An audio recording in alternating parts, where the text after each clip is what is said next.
Happy Thursday! Hi, she's Chrissy. And she's Sissy. And we're Chrissy and Sissy. So today we're here for a sister talk. And we're talking about today's topic is overcoming adversity. So we're talking about overcoming adversity. I think it kind of fit in what I was talking about in my Sunday school video, sis. I don't know if you got a chance to see it yet. I did. You did an awesome job. Yeah, I know I be nervous when that camera's like by myself, and I'm like, I don't know how I can talk. So sometimes I just think I start just rambling on for like so long. But anyways, and I talked about, I don't know if you remember the scenario. I talked about, you know, being like the outcast, and I chose the path of, you know, seeking wisdom, overcoming adversity. Like, I was always labeled different.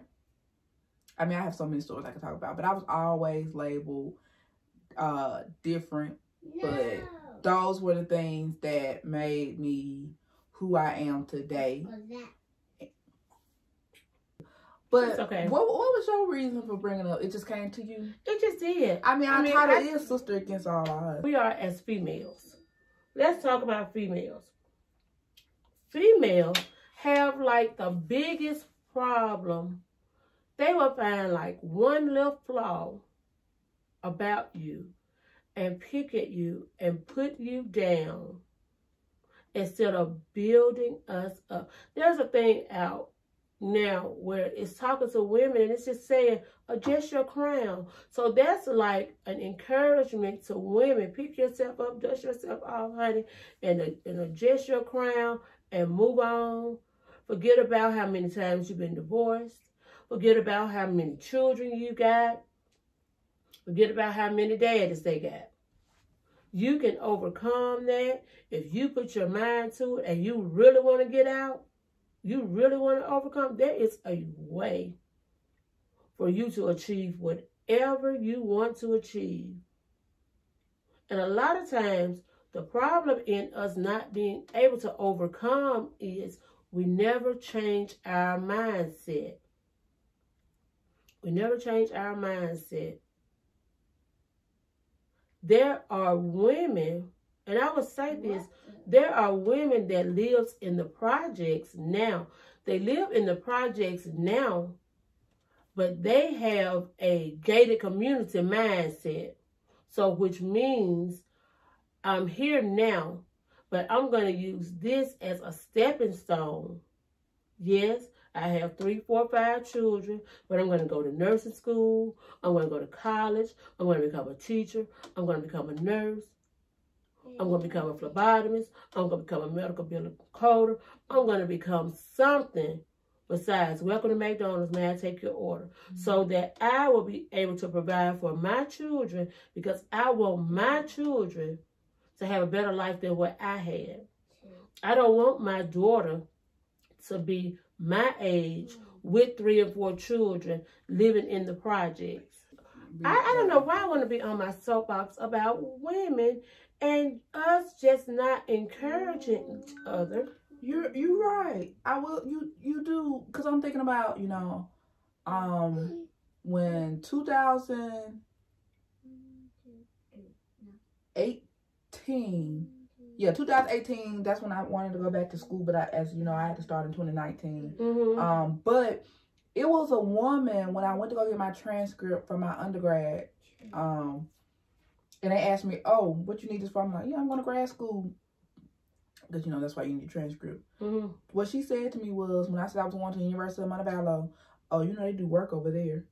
What does it look like you telling me they do work over there? They do work over there. I had another colleague say that, and it's sad, I'm not making a race thing, but my colleague was the same color as me, and my colleague was like, you know it's hard, you know it's this, you know, you can't go over there acting like that. But I had somebody who was on the opposite, from the opposite race before, who was encouraging me, like, go back and get your master's. It was the easiest, it was better than undergrad, because undergrad was very rigorous, but then to have somebody just be negative, and But it's sad, and this is why young girls probably do get preyed on by men, because it was a man who told me, you know, you go back and you do it. You got this. You know, he didn't say have a backup plan. He said have a contingent plan. If this don't work out, you got this to fall back on, because University of Montevallo was technically my fallback plan, but I just said it was just meant to be, because I was like, I'm just going back to get this. I'm going back to get this master's. Best decision I ever made. But this the thing about it, it was women that was tearing me down. Women that was not encouraging me, and that was an adversity I had to overcome. If many of you don't know, I went to Miles College. I was that's HBCU, and then I got my graduate degree from PWI. I was marked from when I came in at 18 years old, when I told people my plan of, you know, I'm here. I was just led to be at an HBCU, but to hear from other black, you know, it was a black young lady. I was a senior in college, and we were at a conference. It was a black young lady that asked a question to a room full of her peers that look like her and peers that don't look like her. She was going to a PWI. We were at that type of conference, but the matter of HBCUs came up because people wrote papers about it. So anyways, you know, she asked me the question. I'm so glad I have this platform, and if she ever sees this, she asked the question to the panel. I was on the panel. She said, how, you know, because you went to HBCU, do you think a HBCU really will prepare you to mix with diverse crowds? Basically, you saying, I'm just being straight. Basically, you're just saying, am I going to know how to be with white people? Well, do you ask the University of Alabama students, will they know how to work with black people? Do you ask the men at Morehouse, will they know how to work with women? Do you ask the women at Spelman, do they know how to work with men? So once you answer those questions, then we could overcome adversity. The people that were it's our own women who face adversity. We face adversity by women. Black women, we have faced adversity by our black women. Or also in our race. Why does it have to be that way? And I'm glad, like, I was able to overcome that. You know, you have to overcome adversity even in your family. With my dad, I had family members that, and she probably amen in the corner, that well, not a family member, but somebody that knew him from his past, and he wrecked a car. This was from a long time ago in my childhood. He wrecked a car, and I just didn't feel right about it, but basically this year I was right. They thought my dad was, and my dad has he's gone on to glory, but has an amazing testimony of what she was saying.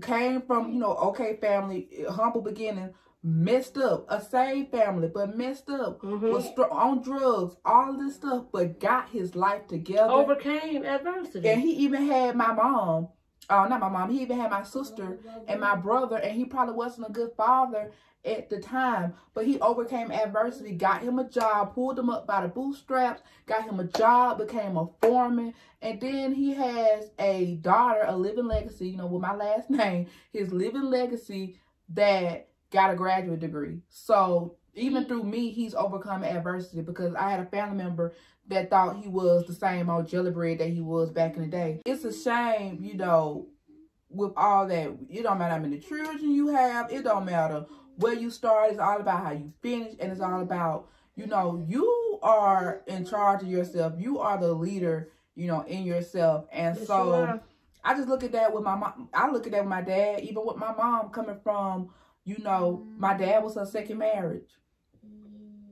I mean, life happens. And it's all about what Stephen Covey said, your paradigm shift. How do you look if I would have been in that box of, I only could go to an HBCU, I only could do this, me going to HBCU is limiting myself, all the negative things that people said. And I just got one thing to say, especially because I'm an educator. Say it, girl. You know, one of my teachers, and I went and I talked to her, I said, Miss such and such, you know, people are saying, it was just one girl, people are saying, you know, I shouldn't go to HBCU. I could do better than that. I could do better than Miles College. I should go to a PWI. Miss what's the name said, the lady who had my job before me, she went to PWI. I went to HBCU. I got her job. At the end of the day, you know, we have these social classes. We have all this stuff going on. But who is the author and the finisher of our faith? Yes. Who it? God is. So he has the final say. You know, shout out to one of my cousins, like all of my cousins, because they doing the thing. Because I mean, those were the women that inspired me to even go to, you know, an HBCU.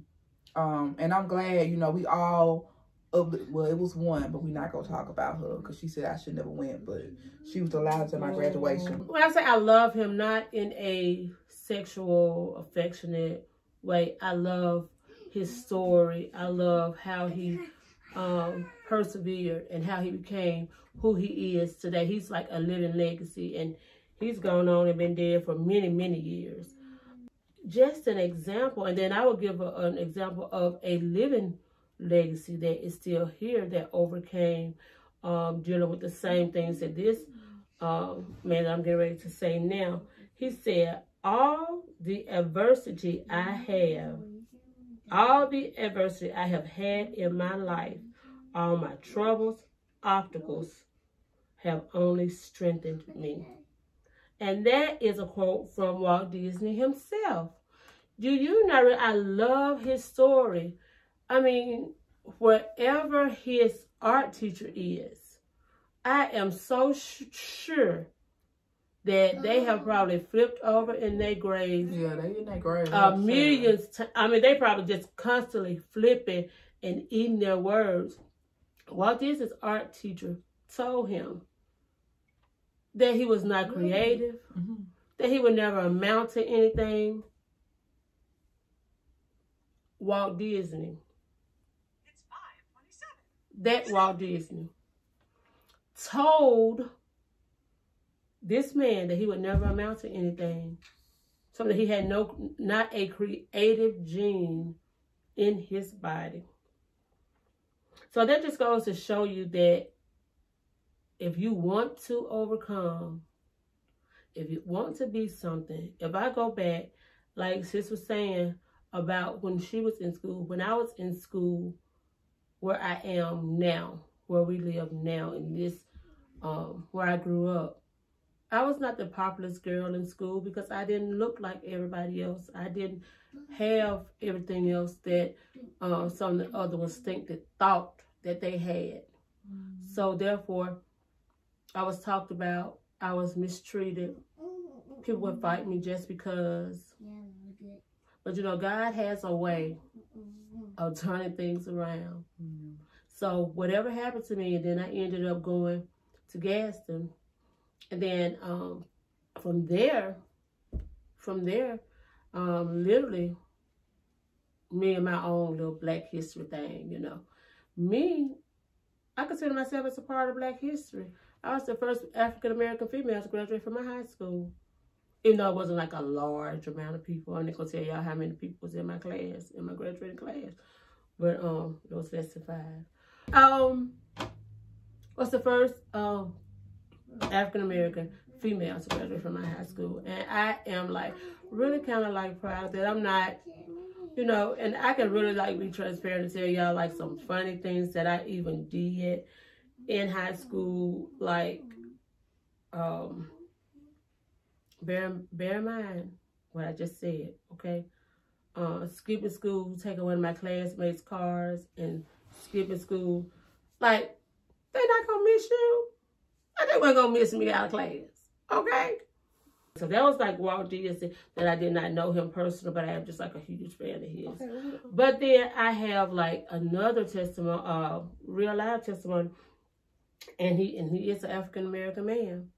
He was told that because he wasn't like the smartest person in his class, he didn't read as well as some others. He was told that he would never, ever really amount to anything. He went on to college, graduated from college, and he owns his own business to this very day. None other than my youth pastor. And we are just like so extremely proud of him and all of his accomplishment and how he overcame adversity. So I'm wrapping it up. Oh, I know that. That surprised me. I didn't know that. You wouldn't think though. You would not think, and that is why I'm saying, going back to say, if you want to overcome, if you make up in your mind that you're going to achieve things in life, no matter what anybody say about you, once your mind is changed and you don't have that mindset, you can be wherever you are and still have the mindset of being greater or focusing on your goals and overcoming all things. Even with me, feeling like, and if you don't know, Deacon Honey is my third husband. So with that being said, even with me feeling like that, I was not lovable. I could not, nobody would ever love me and treasure me and spoil me and treat me the way that a wife should be treated. With that being thought about, you know, just the whole thing. But I knew in my mind who and whose I was. And I knew what I wanted. God said, let your request be made known. You delight yourself in him, he will give you the desires of your heart. There are stipulations that if you do what? Delight yourself in him. Then he will give you the desires of your heart. God blessed me to overcome what I thought that would never be. And he still has greater for me. My mind, like now, you know, a lot of my family members think that, oh, her house is this, her house is nice, her house is this. But wait until you see what God has in store for old girl. This may end up being another video one day, but this YouTube channel came because we overcame adversity. You know, yes. We was, you know, being taken to the cross here. That's why we say sisters against all odds. We do youth ministry, but we're sisters against all odds. Some people probably did not support it and was shocked when she dropped the brush on how she was going to take up the mantle of my sister. And yeah, we really be like sisters in time. My mom even said that she was like, they like sisters. Oh yeah, because we had that's a whole, like, that's a video for next year. We had a knockout, drag out. That's a video for next year. That's a video for next year. This has been a great sister talk. You know, remember to overcome adversity. Here's a scripture right now, just for you to read and go over when it comes to overcoming adversity. You can do what you put your mind to. You can do it if you put your mind to. And she said, delight yourself in the Lord. And you can do it. That's a cheer. But you can do it. You put your mind to it. God, like I said in Sunday school, I was like, put God at the center of everything that you do. He is the nucleus of our operations. Yes. So, hope you enjoyed this sister talk. Continue to like, subscribe, hit the bell, share video, follow us on all social media platforms, which will be where it is at the bottom of the screen. At the bottom of the screen. Did I thank Coca-Cola for the Cokes? Thanks, Coke. And on that note,